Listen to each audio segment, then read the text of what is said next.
You are listening to the 10-Minute Off-Road Podcast, the podcast for the off-roader with a short attention span. Hi, this is Voltron Chromula. When I have a few parsecs, I like to listen to the 10-Minute Off-Road Podcast. Episode 4, Working It.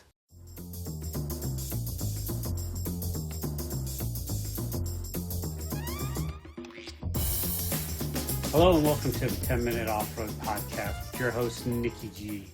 I'm here to inform and entertain you about all things off-road for about the next 10 minutes or so. That's usually about how long it takes me to take a shower. This is the podcast by off-roaders, for off-roaders, with, something about off-roading.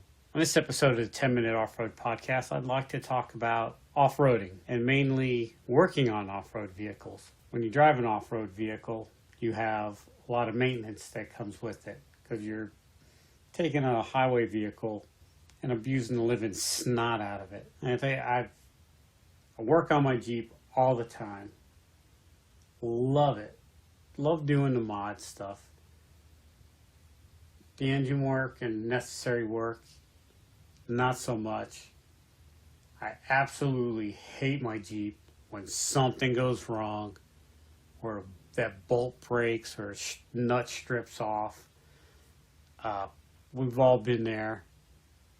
It's horrible when you're stuck on something and can't figure it out. Thank God there's the internet.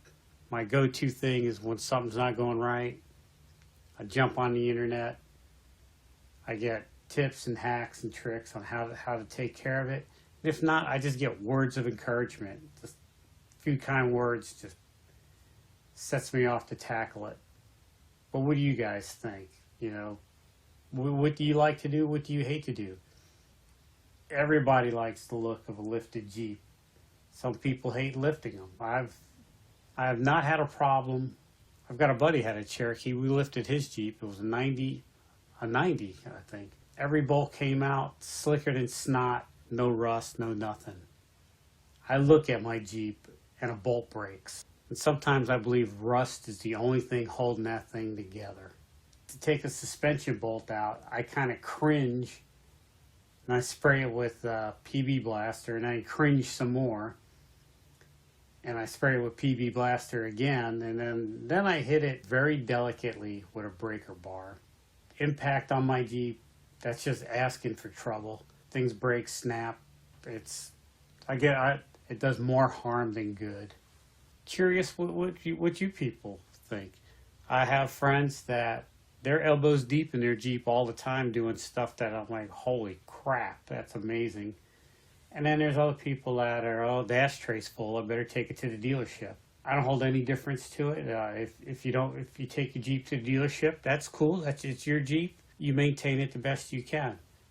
Guys that work on it, that's awesome too. What I don't like seeing, and I'm guilty of it myself, is taking a vehicle that's a ticking time bomb, so to speak, something wrong with it, and you know it's wrong, and you go out wheeling with it anyhow. Right now I've got a leaky steering box, which is not too bad. It still drives, it still handles well, but and I leave a little drip. It's not a pouring leak, but I shouldn't be out on the trails. And luckily this coronavirus has kept me grounded here at home, so I haven't been driving my Jeep. But that's my next repair, is the gearbox on it, or the steering gearbox. But enough about me. I want to hear what you guys have to think about it. Like I said, Clint said he enjoys maintenance when it's voluntary. When it's mandated, not so much. And I'm with you there, Clint. Tom in Colorado says maintenance is necessary. I agree, it is necessary, but do you enjoy doing it? I gotta tell you, I love tinkering, love working my hands. I don't mind the maintenance, the changing of the oils, the lubing it up, the cleaning this, the doing that. I don't even mind power washing the Jeep after it gets caked with mud. To me, it's all part of the hobby.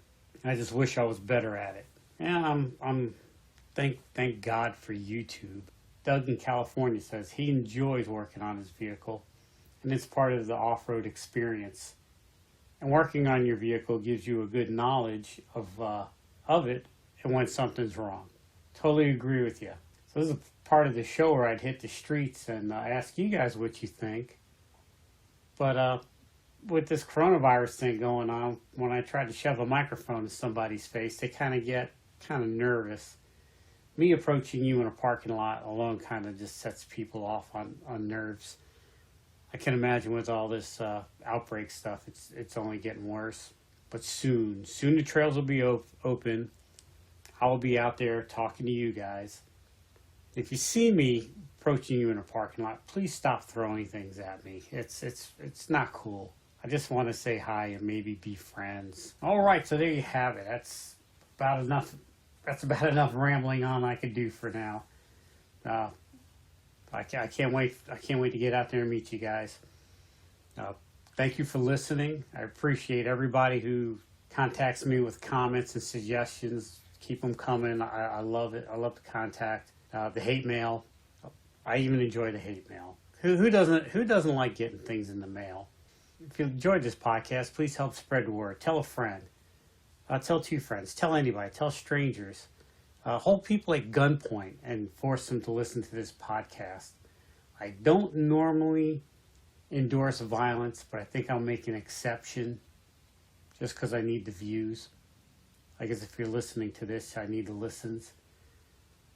But you can catch this podcast on Podbean. Yeah, I know. I've never heard of it before either. But it was a free podcasting hosting service. So I said, why not? Free is up my alley. You could also watch it on YouTube. I don't have a personalized YouTube account yet because I am not that big. But we're getting there. I think we got 3 views last week. Thank you guys, gals.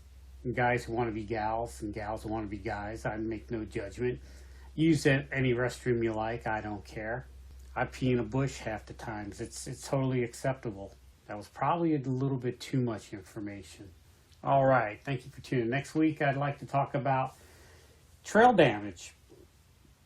I've seen some horrific trail damage. I have caused horrific trail damage. What have you guys seen? Anything out of the weird, ordinary, blah, blah, blah? I have a friend who just bought a used Cherokee, and the damage to the drivetrain on that thing, it looks like Bo and Luke Duke took it for a ride. So, all right, so hit me up. 10-minute offroad podcast at gmail.com. That's 10minute offroad at gmail.com. Tell me your trail damage or what you've seen that was totally unbelievable or just boring. I'll listen to anything.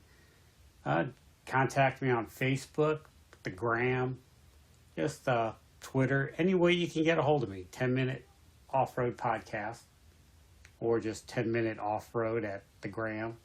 10-minute offroad on the Twitter. And I think I did a Facebook page right. I don't know. But contact me any way you can. Audio is acceptable. Just written messages. I'll read them on the air like I just did today. I'm not the only host of this show. The other host is you guys. Tell me what you think. Tell me what you see. This podcast for you, by you, with the help of me. I'm taking credit for it. Why not? I don't think that's too much to ask. Payment every now and then would be good, or a meal, or just even a cold beer. I don't really drink, but I drink diet soda a lot. I'll take one of those. Yeah, all right. Put me down for a large fry and a diet soda. Thanks, guys. I appreciate it. I guess that'll be here by Grubhub. But who came up with that name? I guess it's Postmates. That one boggles my mind, too. Who decided that was a good name for a food delivery service? Follow the 10-Minute Off-Road Podcast on Twitter, the Gram, and YouTube.